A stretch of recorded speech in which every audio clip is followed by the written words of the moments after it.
Mimi kama kawaida kijana uchila yako mtoto wa Migori mtetezi.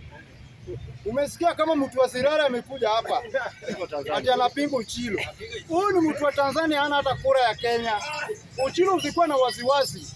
Huyo hata kupiga kura, apigani kura Kenya, anapiga kura Tanzania. Mimi ndio mtu mwenye natoka Migori, mimi nakupigia kura, mimi najua kazi yenye unafanya Migori. Mtu kama huyo ukiona hapo toa nje. Hata usikuwa na wasiwasi. Ya pili inaingia kwa mada ya Orengo. Kukuja Sabasaba Nairobi CBD. Orengo wewe ni mzee, lakini uko na mzee kijana. Hata unanga akili ya mzee. Vile wewe ni mzee, utakuwa mzee na utakuwa mzee mpaka ya mwisho. Ati wewe Orengo, ati unakuja hapa CBD, unawacha kaunti yako Siaya, unakuja kaunti ya Nairobi, ati unakuja kupiga maandamano. Akili yako ni mzuri. Unangoja Sakaja kutengenezee ndio ukuje uyaribu, si ndio? Umewacha Siaya kama inang'ara, sijui kama inakaa aje, unakuja Nairobi kuharibu. Sakaja hata umefanya mzuri, ungechapa huyo Orengo hata ungemgiza ndani, kwa maana mmoja kaunti yake anakuja hapa Nairobi. Mimi mwenyewe hakuna kitu yenye hata nyota ya Raila hakuna kwa Orengo. Orengo wewe unanga nyota ya Raila, unanga kabisa. Kwa maana Raila kama alikuwa anatoka kwa nyumba, mtu yote alikuwa anamuona akikuwa kwa gari kama anakuja Sabasaba. Tena majeti yake alikuwa anapanga mzuri sana, si kama wewe unachukua vijana watano hapo ati unaongea na CBD. Akili yako si mzuri, wewe unataka rudi boko. Hata sijui Ruto alikuwa anafanya nini. Ruto ungemchapa huyo Orengo rudi Siaya, aende tengenezee siasa account yao. Anakuja hapa Nairobi, badala atengeneze account yake anakuja kuharibu Nairobi. Umefanya makosa sana. Ungechapa huyo Orengo na watu wake wajui. Naingia kwa walimu. Kama unajua wewe ni mtoto ama wewe ni mzazi, angalia mtoto yako bila naenda shule. Unajua ukifunza mtoto tabia mzuri atapeleka mpaka shule.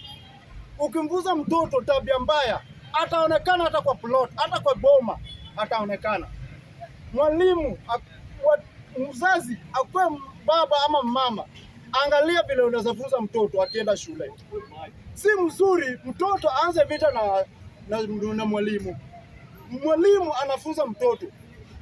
Mwalimu anafunza mtoto vile mtoto anaweza kuwa hata daktari, hata kitu yote yenye anataka. Lakini mtoto hawezi enda kwa shule tena anaenda kufanya maandamano, anabebea mwalimu mawe, anabebea mwalimu rungu. Hiyo sio tabia mzuri. Mzazi lazima ufunze mtoto wako vile anaweza fanya shule. Mimi naingia kwa South Africa. Watu wa South Africa, kama mimi ningekuwa president hapa Kenya, ungetoka hapa, nyinyi mngetoka hapa Kenya.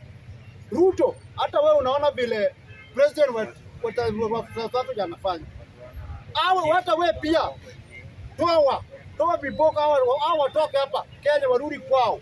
Kwa maana wakitoa watu wa Kenya, hawezi kaa huko South Africa. Ati wanataka watoke huko wakuja hapa Kenya. Hata nyinyi wenyewe nyinyi mko hapa Kenya. Rudi kwenu watu wa South Africa. Rudi kwenu. Mtoke tu leo. Mwacha mali yenu vile wa Kenya wanawacha mali yao huko. Nyinyi hata nyinyi wa South Africa toka hapa Kenya, rudi kwenu. Vile wa Kenya wanatoka South Africa watakuja. Hata kama yuko wako sio hawezi pata hapa Kenya, kwa wako nchi gani? Mimi naomba tu Ruto toa mkuja watoe hapa watu wa South Africa warudi kwao. Mimi najua Ruto ni 2 term, Sakaja ni 2 term, Uchilo ni 2 term. Uchilo usikuwa na wasiwasi vile huyo ameongea. Huyo ni mtu wa Zirari, hakuna kitu anaweza sema. Mtu wa Tanzania hata jui Kenya inakaaje. Huyu ni mtu mwenye anapika hapa mandazi Kenya, mimi najua atarudi kwao. Hana kitambulisho, ni mwenye anakaa tu kwa nyumba ya mtu. Asanteni sana.